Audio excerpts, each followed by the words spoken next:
Hello and welcome to Rev Sports. I'm Gargi Raut, and joining me for the show is Shamik Chakrabarti, Vaibhav Tripathi, and Bharat Ramraj. And on our discussion list today is Rishabh Pant.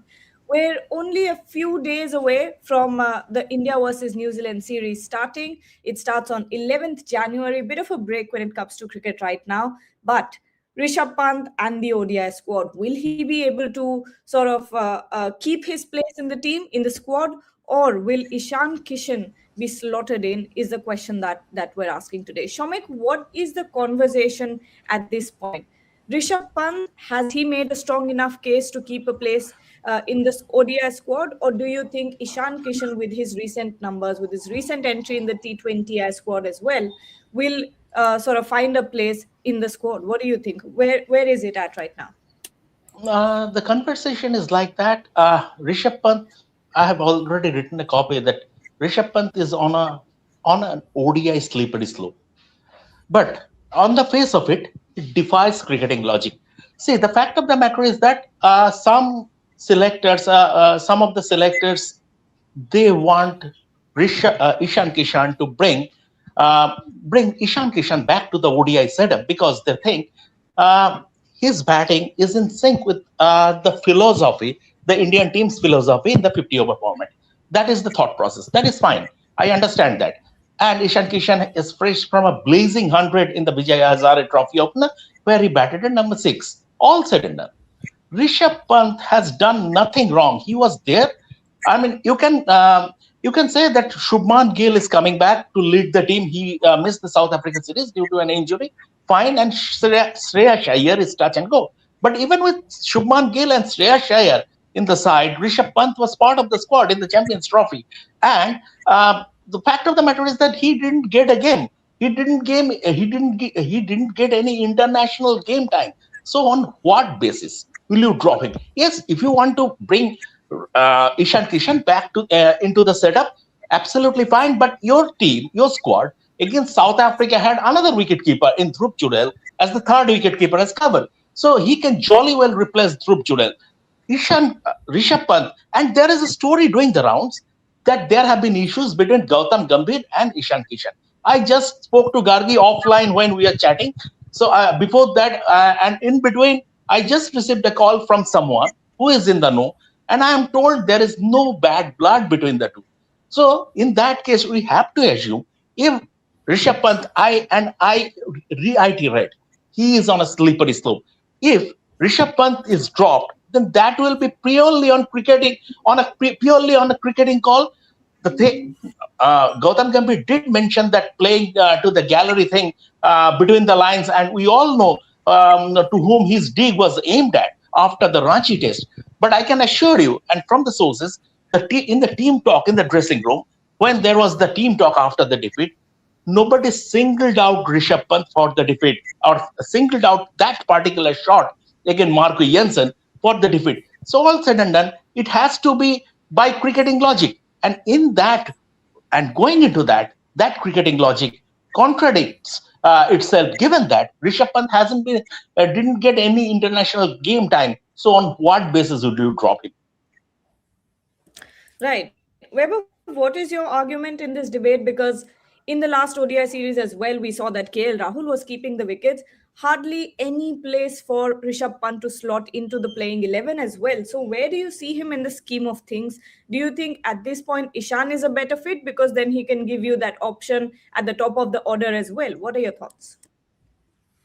See, as far as the playing 11 is concerned, I don't see any or either of them, like Ishan Kishan or Rishabh Pant, getting a chance because KL Rahul has done again nothing wrong since 2020 at that position at number 5. And now, in Champions Trophy, we saw there was a change in plan in team management. They made him the finisher. They slotted Akshar Patel at number 5, and which is right. Like, I'm not against it. If KL Rahul can do the job at number 6, he's also fine with it. He's versatile enough to bat at any position. The same batter can open, the same batter can bat at 5, and same batter can finish you games as well. So KL Rahul at present is your number one choice wicket keeper. So there is no place for a second wicket keeper in the playing 11. There is a debate that where if Shreyas Iyer, if and when he comes back, where you will slot Ruturaj Gaikwad, who at present is your best backup middle order batter options. So I think now it comes down to Ishan Kishan versus Rishabh Pant, who is the better backup wicket keeping option. I am not taking the name of Dhruv Jurel because in the first game as well in Vijay Hazare Trophy he was batting at number 3 for UP. So it clearly indicates that maybe you will not see him in the New Zealand squad for the New Zealand series. You will not see him in the Indian squad. When you it comes down to Ishan Kishan and Rishabh Pant, who has done better in the past for India.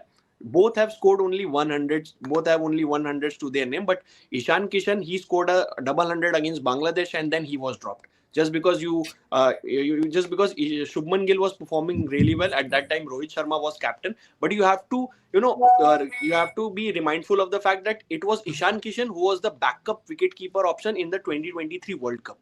So those are the things that you have to take into consideration. And again, like KL Rahul, who is your more versatile option? So then it is Ishan Kishan. If it comes down to Ishan Kishan versus Rishabh Pant debate, then it is Ishan Kishan who is more versatile, who can bat at the top, who can bat at 4, and who can bat at 5, at 6 as well.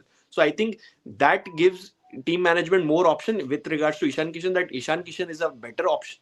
And white ball credentials, if you'll compare both their white ball credentials, Rishabh Pant no doubt is a runaway match winner in red ball cricket. But in white ball cricket, be it for the Indian team or in the IPL, he hasn't done a lot, to come into the reckoning or to come into the squad at this point in time. Ishan Kishan, be it for India in T20 internationals, one day internationals, or IPL for the franchisee, he has done a lot. Like, if you'll compare both in white ball credentials, Ishan Kishan has better white ball credentials than Rishabh Pant. Rishabh Pant definitely has better red ball credentials, but as of now, I think Ishan Kishan is ahead. If you talk about the backup wicket keeper option. But there's also a school of thought that says, and a lot of people in our comment section as well, saying that dropping Pant does not solve any issues if there are any to begin with. And the other thing is the kind of X factor that Rishabh Pant brings. He can change the game around at any moment. But right now, again, the debate comes back to the point that there's no place for him in the playing 11. See, he's an X factor, I agree, but he's an X factor in Test cricket. That is the focal point to look at. He's definitely a gun player in Test cricket where he can come at any point of time and take the game away from the opposition's grasp. There is also another school of thought that tells you that Rishabh Pant is at his absolute best when the field is not really spread. That is what basically happens in Test cricket. There are attacking fields, and that is when he gets all those boundaries. So in T20 cricket, the thinking is, yes, at least in T20 cricket, I know this is about ODI cricket. Even in ODI cricket, the thinking is you have to bowl wide off stump from over the wicket if you're a right-arm pacer, and force him to hit through the offside, maybe via backward point, maybe via covers. So that is what the opposition teams have tried to do against Pant in limit overs cricket. So in that sense, maybe I kind of agree with Vaibhav at this point of time. Maybe Ishan Kishan is slightly more versatile in the sense that he can bat at the top of the order. He can also bat somewhere slightly down the order. But the final point to look at is both. Even if Ishan Kishan comes into the equation, comes into the squad in the ODIs, he also will be a fringe player. It will be KL Rahul who will still, as you noted, he will still be the mainstay, or he will be the one who will take the wicket keeping gloves, because he has been doing that quite well and is someone in the middle order who can really shepherd the Indian middle order as well as provide the finishing touches if and when required. Rohit, have you been talking to anyone at this point, your sources? What can we expect from the management when we talk about this upcoming New Zealand series as well? There is also a comment here from Web of Taragi who's saying dropping Pant from ODI squad is like banning bicycles to control the pollution in Delhi. No logic. But tell us, what are your sources saying? What have you been hearing about the ODI squad at the moment? So as far as Indian cricket is concerned, you don't put logic, everywhere. Whenever you see certain kind of selections or certain kind of rejections, like means choosing first, you are with Sanju Samson, then you opted for Shubman Gill, then you dropped Shubman Gill, then you went back to, Sanju Samson. There is no logic to this. But in Indian cricket, you see many things, where you are trying to find certain kind of common sense there, but you ultimately you don't get it. So it's many of a times happened in Indian cricket. The simple thing is that why Rishabh Pant is not in their priority list.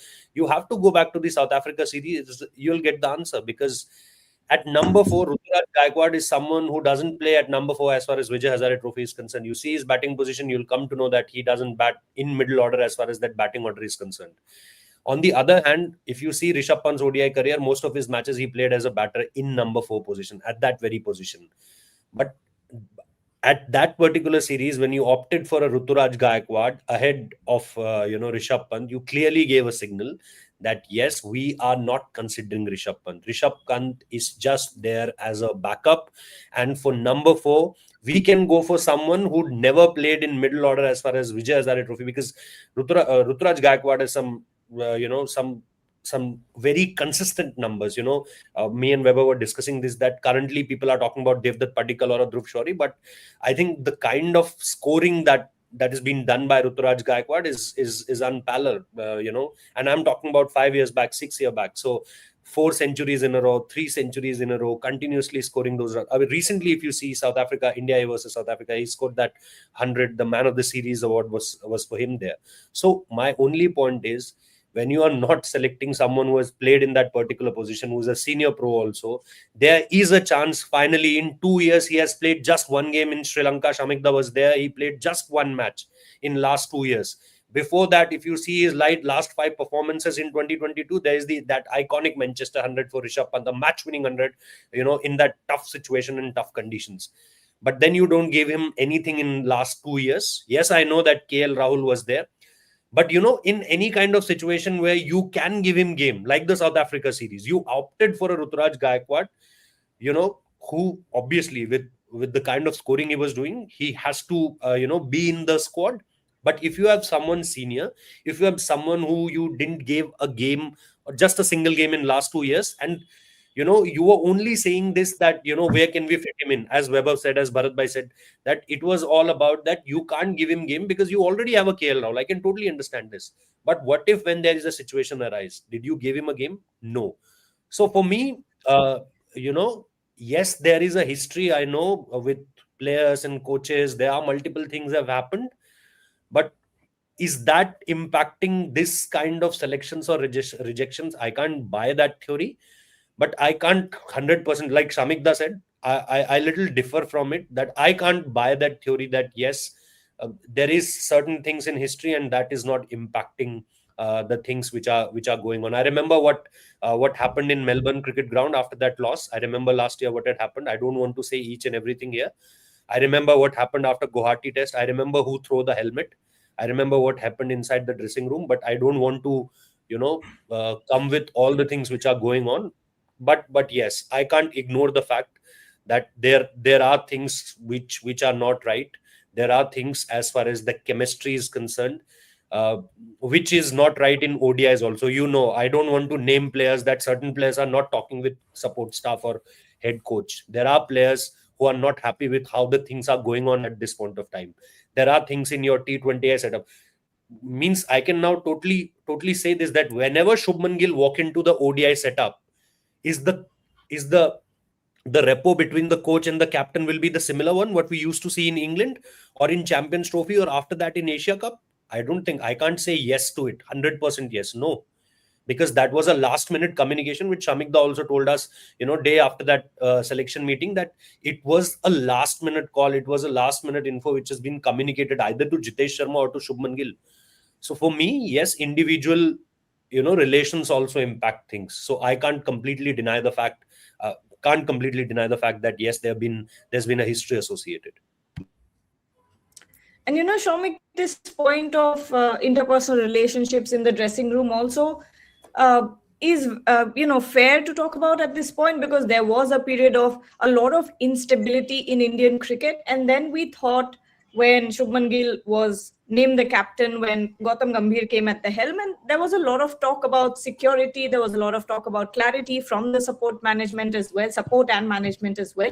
But suddenly, there seems to be an upheaval in those values as well when we talk about the dressing room and the management. How do you think this is affecting the Indian system at the moment, because I can't remember. Oh, right. A winning dressing room is a happy dressing room, right? And unfortunately, India is not doing that well. What do you think? Gargi, first of all, I would slightly differ with you because winning dressing room doesn't need to be always a happy dressing room. If you go back to the all-conquering Australia under Steve Waugh and Shane Warne didn't see eye to eye. I just said that Absolutely. It's perception is what I'm saying. Yeah, perception. Yeah, you are absolutely right. Perception. But the fact of the matter is that see, they are not school children. They are grown-up adults, right? They are grown-up men, and they are hardcore professionals. Once they cross that white line, whatever is happening, and like Rohit said, certain things we cannot mention here on public platform. Certain things, and it is not appropriate. Also, it's not proper. Also, to mention certain things. Who is not talking to whom, and what is the thing like that? I mean, certain individuals might be giving completely cold shoulder to someone. So that is for that is for backroom stories, not for public platform. But once as a professional you cross that white line, then you play for the team. I mean, Steve and Shane Warne didn't see eye to eye. That didn't hamper them to give their 110% for Australia when required. So this is like that only. So from that point of view, if personal equation affects your team selection, then that is unfortunate. Then again, this team is winning in the 50 over format, in the 20 over format, in white ball cricket. They are a winning machine. So as long as they keep winning, nothing succeeds like success. At the end of the day, if there is a road bump, if there is a slip, then that will be flashed. That will grab a lot of column inches. But at this moment in time, but once again, I totally agree with Rohit that whatever your personal equation is, it shouldn't affect the team selection, and hope it will not affect team selection. If Rishabh Pant is dropped, then that has to be on cricketing logic. On the face of it, I feel that it contradicts cricket logic. But if it is done, and it is not yet sure, on January 3 or January 4, the team will be out. It will be an online meeting. Very likely no press conference. It will be an online meeting. But I hope if Rishabh Pant is dropped, there is some transparency, there is some explanation from the chief selector that this is the reason why we have dropped Rishabh Pant. And I'm not committing 100% at this moment in time that he will be dropped, but I keep maintaining that he is on an ODI slippery slope. All right, final couple of questions in the show. I will digress a little bit from talks of Indian cricket and go to Australia, go down under, because after yesterday's show, a lot went down. Ben Stokes obviously came out and said that if this pitch was created anywhere else in the world, there would be hell on, and there would be a lot of commotion regarding the pitch. And then the pitch curator Matt Page also came out and said that he had been shocked by the result and the fact that the test went on only 2 days. He said that we're obviously disappointed that the test has finished in 2 days. They took accountability for the fact that the pitch was created in such a way. But Vaibhav, what are your thoughts at this moment when we still talk about this entire pitch controversy? Obviously, the noise hasn't died down at this moment. And when we talk about, since we're talking about fans as well, the food, the perishable items that were supposed to be used for day 3, day 4, day 5, whatever. Obviously, till day 4, all the food is prepared in advance, a day or two in advance, and all that food will be now donated to charity because there's a huge tons of food there that wasn't used. But going back to the pitch, I think Michael Vaughan also commented on it that he finds it very good that Matt Page came out and actually spoke about being disappointed with the pitch. See, same Michael Vaughan will criticize Sujan Mukherjee for the Kolkata pitch. But not a lot of people will criticize Matt Pitch just because he is an Australian pitch curator. He's not an Indian pitch curator. So Sujan Mukherjee will make headlines for all the wrong reasons. Although the wicket was asked by the team management, and team management Gautam Gambhir said that we wanted this kind of pitch, but Matt Page, the Australian team didn't want a pitch of that. Even Steve Smith said that there is a too much life in it. There is too much of grass before the test started, that we will go out with all pace attack. We will not play any spinner. He made it clear because he said that the moment I looked at the pitch, I was sure that we are going with all pace attack. We are not going to play a spinner. So that tells you, and you have, there should be a balance. When you talk about test cricket, there should be, in T20 cricket, in white ball cricket, we have seen that batters have dominated, pitches have flattened out, but in test cricket we still ask for balance. We want that 5 day test cricket. As spectators, as viewers, we all want that. And it's not just a loss of viewers, loss of fans. Yesterday also I mentioned the same point, that it's a financial hit for Cricket Australia as well, and they accepted it. The Perth test also went down, were wrapped up inside 2 days, and then MCG test wrapping up inside 2 days. So it's a financial hit for Cricket Australia, and they have said that they will review the way the pitches have been prepared, whether it's Perth, although it was given a very good rating by the ICC, but again Cricket Australia at that point also was not happy with the pitch, and now in MCG. So twice it has happened in the same series. They will take a stock of it, and it should be done, because 2 matches being wrapped up inside 4 days is something clearly not acceptable. 6 days of cricket has been lost. At least, if not all 5 days, at least it should be 4 days or 3 days at least, if not anything. 2 days of test cricket is something not any official, any viewers, even players would not like, because they put in a lot of efforts before any test starts. A lot of long sessions, 2 hours, 3 hour sessions. So I think it's a loss for everyone: players, officials, cricketing boards involved, fans, obviously. So I think if they have said that they will take a stock of it, they should. And in future, at least in the next summer, whoever comes in, whether it's New Zealand or South Africa, whichever team comes in, I don't think you will see a lot of grass or a lot of life, at least from what we have seen in the last MCG test. Can I just add a point to it? See, Of course. one more point you would like to add is the Kookaburra ball. The also is now a bit different, red Kookaburra ball, because I think it is seeming for more overs. There was a time when it felt as if the red Kookaburra ball would go soft out of 15 20 overs, but now it feels as if, even if I go back to my time, the 90s, it felt as if the red Kookaburra ball would go soft after say 15 or 20 overs in Australia. But now it feels as if even after 30 overs, the ball is seaming around. Another point to look at is, I think it's a wobble seam era now. You see a lot more of wobble seam. Actually, I was discussing with CSK's coach Eric Siemens a few months ago, and we both agreed that in the World Test Championship final, maybe you could have counted in fingers the number of deliveries that were bowled on an upright seam. The same thing can be said in the MCG Test, barring maybe Ben Stokes. Even Mitchell Stark is now using that wobble seam. A lot of bowlers are using this wobble seam. I think that is creating that little more unpredictability factor, randomness, which is not helping the batters. But having said that, there was a poor pitch. 10 grass is way too much for any test match. Yes, there was not much variable bounce. That is something that I have to add, because if you notice, when India played South Africa in Cape Town a year ago, I think there was more variable bounce. There was less variable bounce when it comes to this pitch, but the grass was a little too much. So yes, it is rightly getting criticized. At least now, players from Australia, Glenn McGrath criticized this pitch. Alistair Cook criticized this pitch. Steve Smith and Ben Stokes also went after the pitch. So it's not like Australians and English players are not criticizing, because I see at least this time around they are criticizing this particular pitch.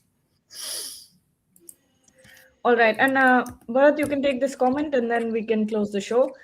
San is asking, can we see Shami in the ODI squad setup? Can Akib Nabi also make his India debut in the ODI squad? How to say this? If I say no, then 100 fans will get angry. But having said that, I'm not very sure Mohammad Shami can make a comeback. The selectors have decided that his fitness levels are not there. I also put up a small explanation, not just on Twitter, on a live show as well, a couple of months ago, how he seems to have lost a little bit of nip, in the sense that Mohammad Shami is at his best when he bowls with that straight sweep, then gets a little bit of swing. and then he gets late movement off the pitch. He's not getting the same kind of nip these days. That is something that I've already explained. So I think selectors have also seen that, and that is why I feel he's not going to come back in the setup. So Akib Nabis can swing the ball really well. He's a very good swing bowler. I even tell with Bhuvaneshwar Kumar not playing first class cricket, is possibly the best conventional swing bowler going around in Indian domestic. That is because Bhuvaneshwar Kumar doesn't play first class cricket anymore. Having said that, conventional swing bowling skills in one day cricket these days, how many overs it will swing? Because Deepak Chahar once said the white kookaburra ball swings only for 2 overs. I will try to reduce it by saying that sometimes the white kookaburra ball swings for only 2 balls. So that is why I think Akib Nabi coming into ODI setup, not very sure. But in T20 cricket, even if he can swing for 1 over, take a wicket or two, then it can definitely help the team, and he can also swing the old ball. So I can understand why he got into an IPL side. I'm not sure of ODI side because you have to bowl 10 overs there, and if you swing it only for 1 over or 2 overs, then I don't think it matters much. All right, that brings us to the end of the show. Thank you so much, everyone, for joining. We'll just have to wait and watch. We'll need a little bit of patience to, find out whether or not Rishabh Pant keeps his place, whether it is Ishan Kishan who is slotted back in. But anyway, it's a waiting game, and we'll be here giving you all the updates as they come. Thank you so much, Vaibhav, Rohit, Bharat, and Shomik for joining. And to everyone who's watching, we'll be back at 5 live again. So don't forget